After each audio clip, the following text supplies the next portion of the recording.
So, why would someone choose to jump out of a perfectly good airplane without a parachute? So, Luke Akins on Saturday, July 29th of 2016 became the first skydiver to jump from a plane without a parachute or a wingsuit, and he lived to tell the story. He's 42 years old, or he was back then, and he jumped 25,000 feet up in the air to head toward the earth to land on a 10,000 square foot net, about a third of the size of a football field, all on live TV. Now, I don't understand why anyone would want to jump out of a perfectly good airplane to begin with, but then to do it without a parachute. I often wonder what his friends thought. Did they think he was nuts? Were they cheering him on? What does his wife think? I mean, she was there. She ran up and hugged his neck. But what was she really thinking in this whole thing, and how fearful was she? Now, he had good reason to believe that he could navigate himself to a net that awaited his safe arrival on the ground. I mean, he spent 18,000 parachute jumps and 2 years worth of time preparing for this moment to jump out of this airplane. I still think he's crazy. I don't think I would do that. But you know, some of us, if not all of us, may feel as though we're not only free falling without a parachute in these times of uncertainty, if you look around, but maybe that we've been pushed out of the plane against our will. Because we don't want to free fall. I don't think any of us wants to free fall, let alone without a parachute. This would be suicide. This would not be fun at all. And I think there's fear all around us, and possibly even within us, within some of us even watching this morning. There was a story of a man who had every right to be afraid that we want to talk about this morning, yet had an opportunity to reach out to Jesus. Now, in the scripture that we are going to be talking about, we'll be talking through Mark chapter 10, verses 46 through 52. We're going to dissect that this morning and really look at this story. And honestly, the reason I picked this story for today is because we're literally 2 weeks out from Easter. I know that just blows my mind to think about that. But in the story of Jesus, this story here happens 2 weeks out from the very first Easter. And Jesus encounters a man who really had every reason to be fearful due to what life had thrown at him. In fact, I think his life probably felt like a perpetual free fall from an airplane with no parachute, because he was blind. And not being able to see, being completely dependent on everyone around you, that can be a pretty frightening prospect. The setting is Jericho. Jericho is about 15 to 16 miles away from Jerusalem. Jesus was on his final approach to Jerusalem, in which he was going to die that very next week, couple weeks. And so he was on his final voyage to the holy city. And a blind man named Bartimaeus hears all the commotion of what's happening. He hears about Jesus passing through, and he sees an opportunity in the midst of a fearful time, and he reaches out in faith, and he does his best to get Jesus' attention and to receive what he desperately needed, and that was healing. And so let's read the story from Mark chapter 10, starting in verse 46. Then they came to Jericho. As Jesus and his disciples, together with a large crowd, were leaving the city, a blind man, Bartimaeus, which means son of Timaeus, was sitting by the roadside begging. When he heard that it was Jesus of Nazareth, he began to shout, "Jesus, son of David, have mercy on me." Now many rebuked him and told him to be quiet, but he shouted all the more, "Son of David, have mercy on me." Jesus stopped and said, "Call him." So they called to the blind man, "Cheer up, on your feet, he's calling you." And throwing his cloak aside, he jumped to his feet and came to Jesus. "What do you want me to do for you?" Jesus asked him. The blind man said, "Rabbi, I want to see." "Go," said Jesus, "your faith has healed you." and immediately he received his sight and followed Jesus along the road. Listen, when this blind guy could have chosen to live in fear, he chose faith instead. Now, the first thing I want you to see is that he had blind faith. And what I mean by he had blind faith, I simply mean that he was literally blind and had faith and still had faith. That very first part of the scripture where it says a blind man, Bartimaeus, which means son of Timaeus, was sitting by the roadside begging. When he heard that it was Jesus of Nazareth, he began to shout, "Jesus, son of David, have mercy on me." Now, Bartimaeus, son of Timaeus, very creative name, right? He was blind. And he was doing the only thing he knew how to do, that was beg. But he heard that Jesus was passing by, and Jesus' name was widely recognized. So he knew who Jesus was, and that's why he reached out. He chose to do something. In fact, I want to stress that. He chose to reach out to Jesus because he knew his faith was that if he reached out to Jesus, he could improve his situation. And so he chose to call out to Jesus. Now, I don't know about you, but being blind would make me fearful. It may make you fearful if you thought about that. If you really thought about being blind, not being able to see, relying on everyone else to lead you and to guide you everywhere you went, that would be a very fearful proposition. And honestly, we do fear the things we can't see, don't we? When we don't see what's coming, we don't know what's coming, then we can be fearful about what might happen next. I mean, you see this in our society right now as we sit here and we're online worshiping together like this, but there are many who are fearful. There's fear all around us with the coronavirus or COVID-19. No one saw this coming. No one really fully understands it. No one can definitively tell us how it spreads. I mean, it's virtually an unknown disease, and that causes fear, the fear of the unknown. And it's like we're walking blindly through this, trying to figure it all out. It's really created a worldwide pandemic, and no one really knows when it's going to end. So it's like we're walking through this blind. And so there's some things that go along with this that we can not really know what's going to happen. I mean, look at the stock markets. I mean, consider the food supply in the different grocery stores when you go in. I mean, especially the toilet paper aisle, right? When is that going to be stocked again? And there are people who are now homeschool moms and dads that didn't know they were going to be this. And so it's sort of a fearful thing. What do I do now? Maybe you're an extrovert and you're stuck inside trying to figure out what in the world you're going to do. So there's some things that we can be fearful of. I mean, in fact, we don't have any sports to watch on TV. For some, that may be a very fearful prospect as well. But do we do what this blind man did when we feel as though we're walking through life in a blind spot? Now, we can see, like physically see, but we don't know what's coming next, and so that's the fearful part of that. But do we reach out to Jesus when we are fearful? I mean, this Bartimaeus, chose faith instead of fear, and he literally couldn't see. And so faith caused him to call out to Jesus, and faith made him shout, "Jesus, son of David, have mercy on me." Now, he was blind, and that was the first obstacle. The second was this, is his initial expression of faith toward God was rejected by others. Catch this. This faith that was rejected, in verse 48 it says, "Many rebuked him and told him to be quiet, but he shouted all the more, 'Son of David, have mercy on me.'" Can you see that? The people tried to shut him up. Said, "You just stop. You just be quiet. You just need to be sidelined. You have a disability. You don't matter." And so they told him to just go somewhere else, but he chose to press into that and to cry out all the more.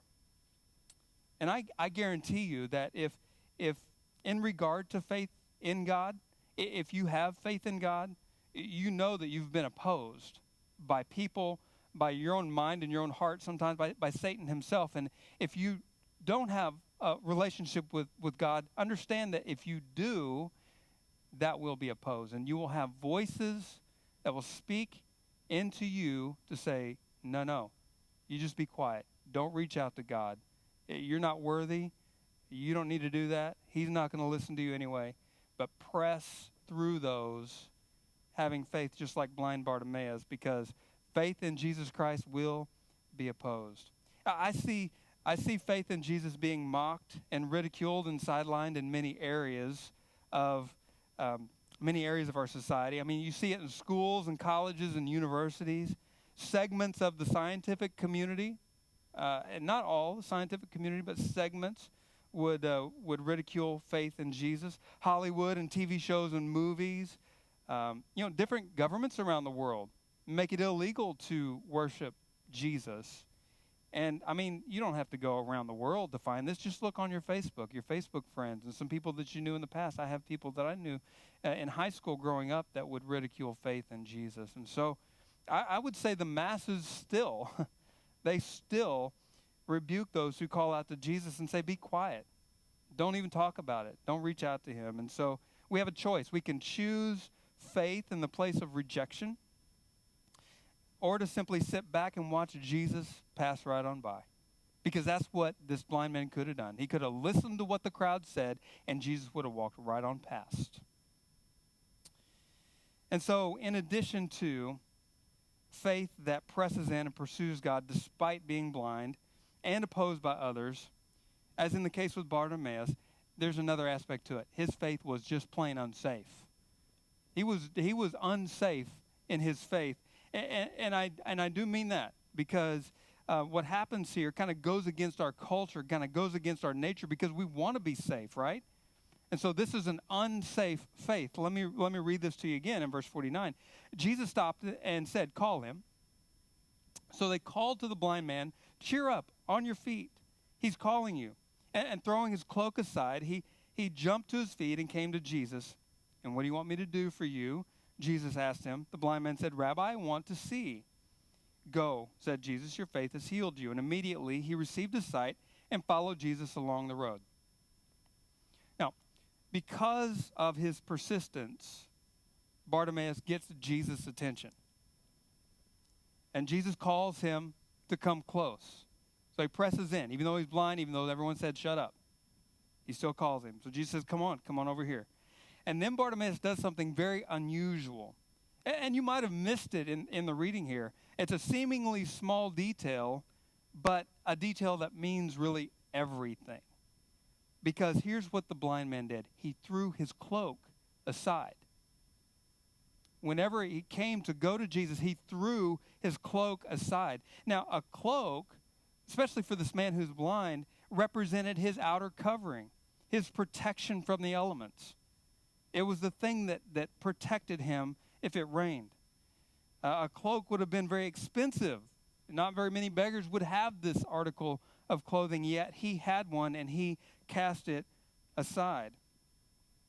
And so if you think about it, running with a cloak, if he's trying to get to Jesus in a hurry, it would have been a hindrance for him to get to Jesus. And so if you've ever tried to run somewhere fast, you want to get everything out of your hands or off your back. You want to get somewhere fast running. You don't want any hindrance whatsoever. And that's what he was doing. He was removing anything that would have kept him from getting to Jesus. And so when he threw his cloak aside, he was doing something very, very significant. He was effectively giving up his physical protection. He was effectively parting with that most valuable possession that he owned, because he was so sure he was going to get to Jesus and that Jesus would heal him.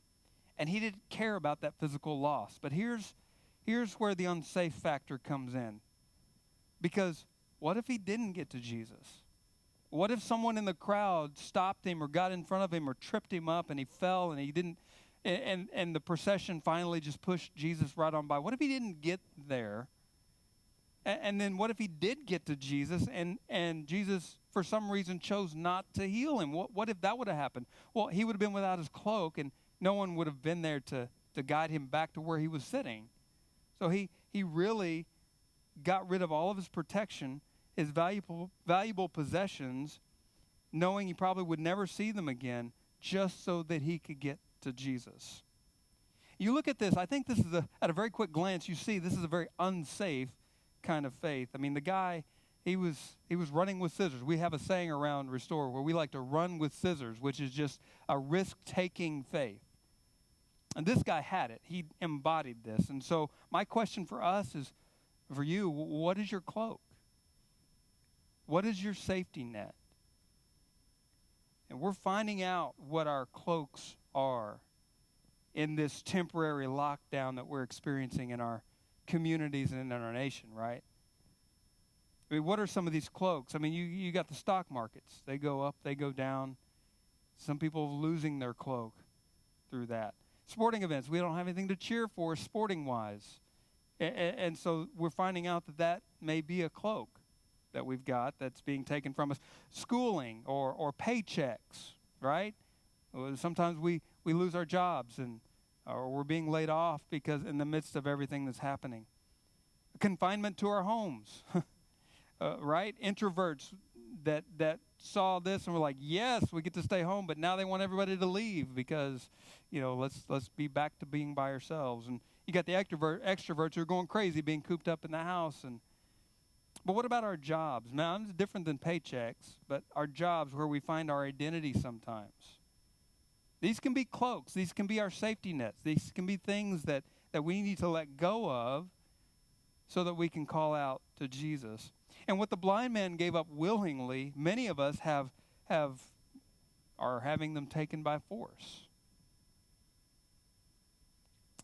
See, here's the point. We have got to choose faith in the midst of fear to access Jesus and his mercy.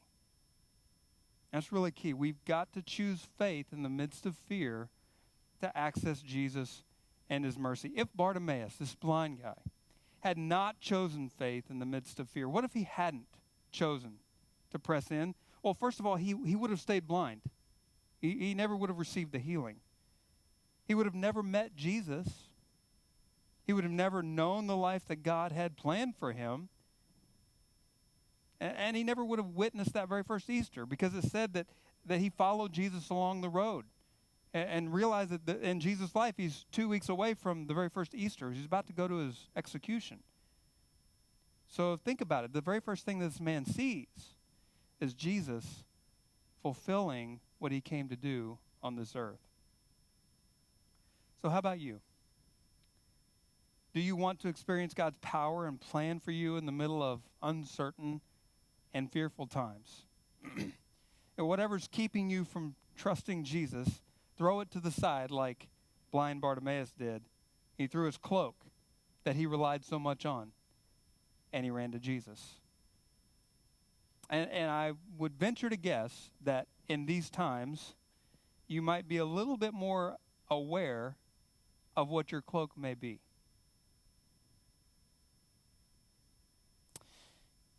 As a church, we desire to be a significant influence in Blanchard, really not just in Blanchard, but wherever we are, in whatever neighborhoods we live in. Our vision is to become a church of front yard missionaries, people that are able to love their neighbors, to serve, to take care of, to show the example of Jesus to those that live around us. Because in these times that can be fearful, we can guide, we can lead the way in not being afraid and praying for and serving and loving others. And as a church, we also have a financial need so that we can stay relevant in our community and be the servants that we need to be. And so to that end, we also worship, not just through song, not just through prayer and the word, but we also worship through giving and giving financially. And I think that giving financially communicates our daily trust in God to provide for our needs, while at the same time providing the church a way to continue to be a dynamic presence in our community.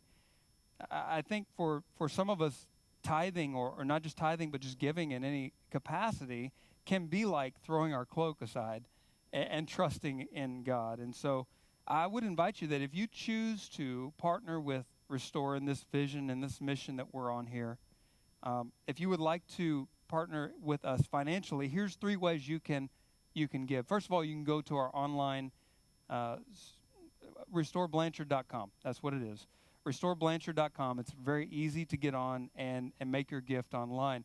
If you also choose to mail it in, say giving online is not what you would like to do, you can mail your gifts to Restore, P.O. Box 1444, P.O. Box 1444 here in Blanchard. Or you can just simply arrange with us to drop it off however you choose. But I just want to thank you for your partnership in the mission of reaching people in need and restoring people back to Jesus and reproducing followers of Jesus. And you may have noticed that today is a fifth Sunday in the month of March, but we're not doing our big serve today. Typically, if you have never been to Restore, fifth Sundays are built for service. So we meet together, we have a meal, we have a short service, then we go out and serve our community. We're not doing that today because we are social distancing. It keeps us from gathering en masse to serve, but we might have an opportunity here in the next few days to actually serve our city of Blanchard, because they've actually called us to be a part of the relief effort in our community. Now, we'll have more information as the week goes because they're going to be working on this next week. But for us to reach out and be neighbors in our community, the city has looked to us for that. That's how much that we've been ingrained in our community thus far. And so many of you have been a really big part of that. And so thank you for being a part of that. All I know is this, is that we get to be a part of serving our community in these uncertain times, and we can help bring faith where there's fear. And so let's continue worship one more song.